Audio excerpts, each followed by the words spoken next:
દોસ્તો આજે હે દશેરો. આજે દશેરાના દાડે આપણે મન કે રાવણને બાળે.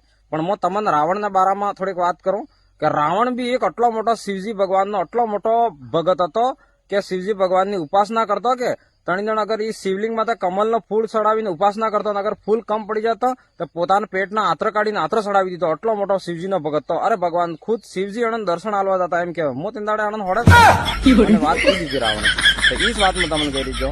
પણ આણંદની એક ગલતીની વજહથી કે આજે પૂરી દુનિયા આનંદ બાળી રહી છે. રાવણને એક ગલતીની વજહથી કે પૂરી દુનિયા આજે રાવણને બાળી રહી છે.